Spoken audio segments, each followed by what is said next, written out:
How do we stay focused as solopreneurs, first generation entrepreneurs, or change makers? Hi, I'm Coach Anika.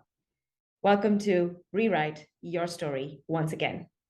In our last episode, episode 36, we tackled the question of why do solopreneurs and entrepreneurs easily lose focus and motivation? It's very common. We also tackled this question on asking what is the scenario that drives solopreneurs and entrepreneurs on choosing this path of change for their life?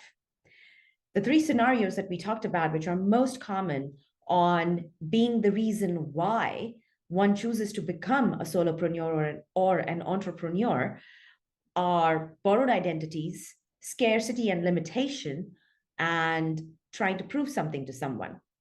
See, borrowed identities are when we get influenced or inspired by the lives or the stories of others, and we want the same for us.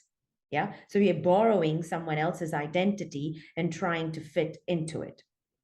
Scarcity and limitation is this feeling of something that is missing or a void that we feel in some aspect of us, a place of lack, a place of not enough. And in order to fill this void, we look at material gains in order to fill it up, to compromise that sense of scarcity or limitation that we feel about our life.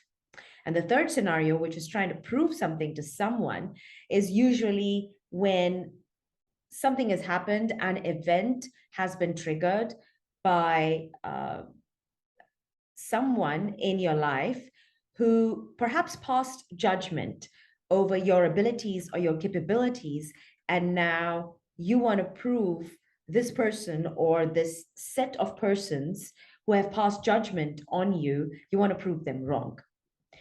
Either of these three scenarios, the motivations behind them are driven from external sources.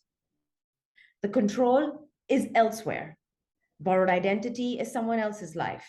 Scarcity and limitation is, again, trying to get something to fill a part of you, but it probably doesn't align with who you are as a person. Yeah, you feel like you don't have something, but you don't exactly know how to fill it up. And the third one, which is trying to prove something to someone, is again about somebody else.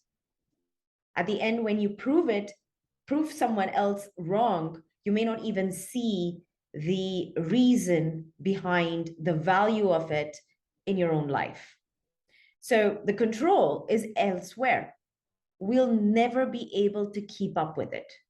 Other people's stories keep changing. Somebody who passed a judgment on you yesterday probably doesn't hold the same judgment or opinion about you today. Somebody whose life you're trying to follow, they might be moving up in their life or moving down in their life. Are you going to move up and down following their story? So we cannot ensure that the stories of others are going to be aligned to who we want to be or where we want to be in our life. Have you ever invested into something or bought something because someone whose life is your inspiration or you're influenced by it invested into it or bought it? Yeah. And then later on, you questioned, why the hell did I even invest into this? Or why the hell did I even buy this? Could be something as small as a piece of gym equipment or a gym membership, or perhaps an elite club membership, or perhaps something even bigger like an investment into stocks or property. The reason we ask why is because it's not our story. That thing doesn't actually express who you are. And so you don't see its purpose anymore.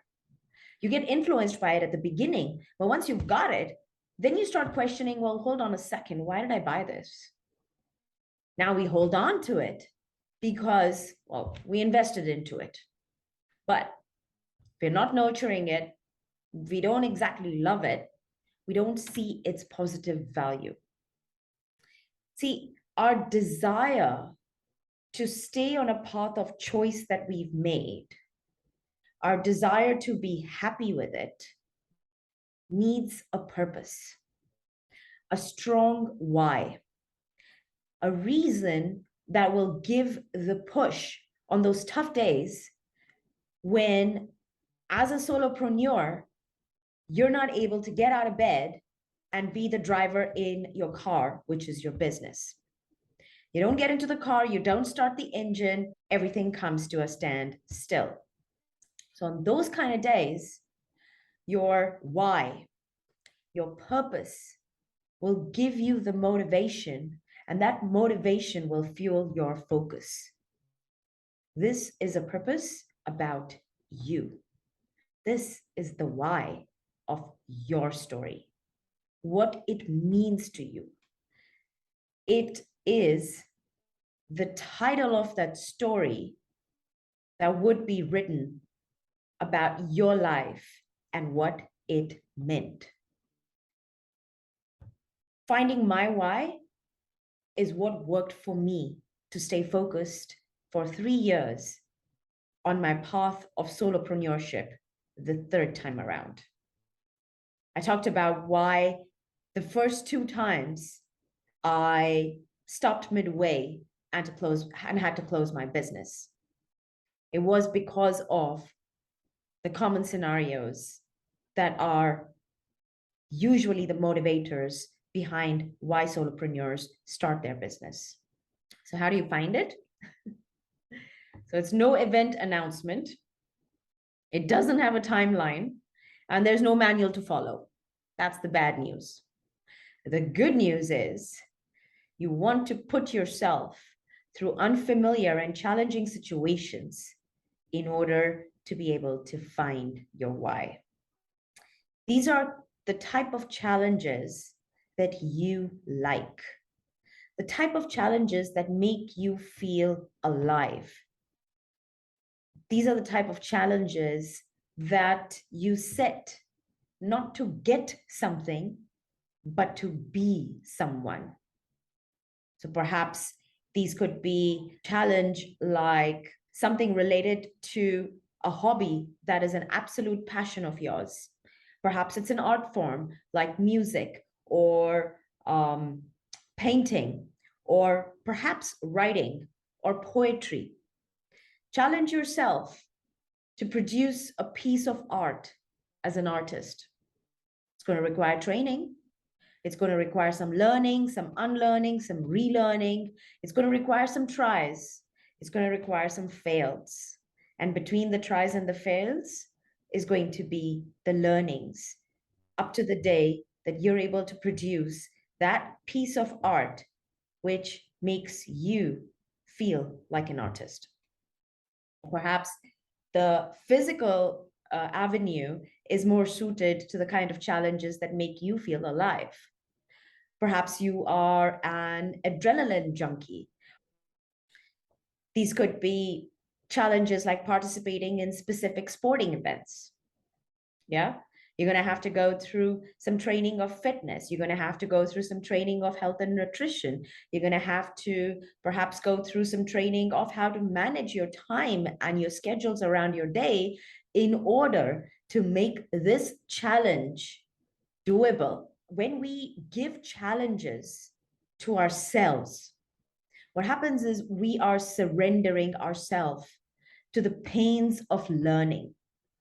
The pains of learning something new, the pains of making mistakes, the pains of recovering from them.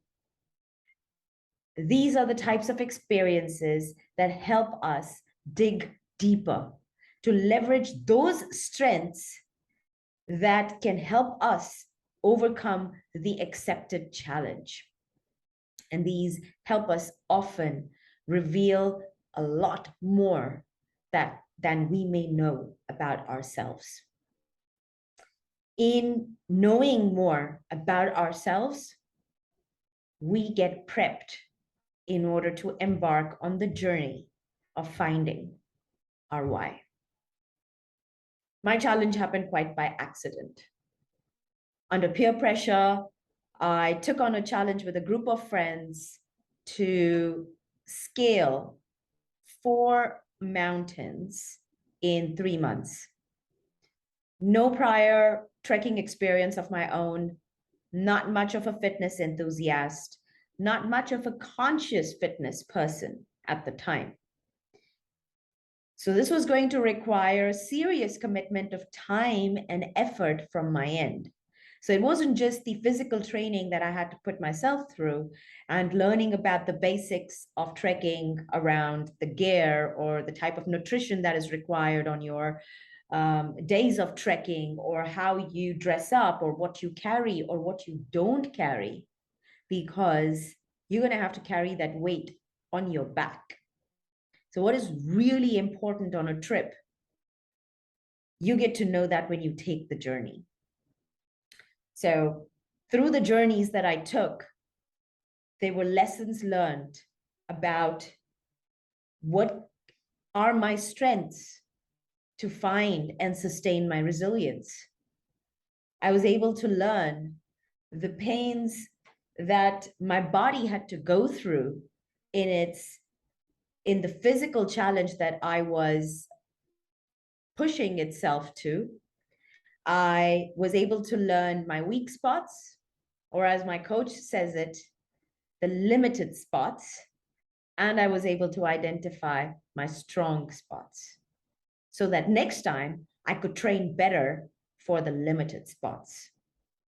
I learned about endurance. I learned about strength, not just of my body, but of my mind. I learned how to get angry and use my anger to fuel my motivation to get past a really tough terrain on one day out of the several days on a trek. I also learned how to rise up from the feeling of defeat when you're not able to make it because your body is not strong enough and you've got to come all the way back down while the rest of your friends still head up. So there was a lot of unlearning, relearning, and between the unlearning, relearning was where the moments of progress were celebrated. What was also important on a challenge of this nature for me and for anybody that wants to put themselves through challenging themselves to unfamiliar situations. You want to find an environment that supports this personal quest of yours. For a physical challenge of this nature, I had a support guide. I had a support group of people that I trusted, who were my cheerleaders, as well as my hard taskmasters, who were there to give me the words of encouragement, to give me the words of push and the words of celebration. Even if you are onto a path that is not a physical challenge, you're still going to require some emotional strain.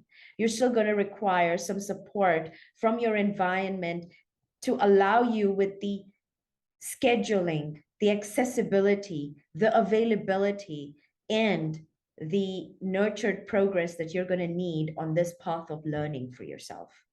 So if you've got family members, if you've got friends that support your passion, that support your personal quest of challenging yourself, then the path gets easier. You want that cheers, you want those hard words of encouragement, and you want as well those moments to share celebrations with your support group. I hope you found this episode interesting and insightful. I'd love to hear about your journey. I'd love to hear about any challenges that you've put yourself through that make you feel alive. And if you'd like to chat more, feel free to connect with me on LinkedIn. You'll find my contact details below in the description. Until next time, take care and stay awesome.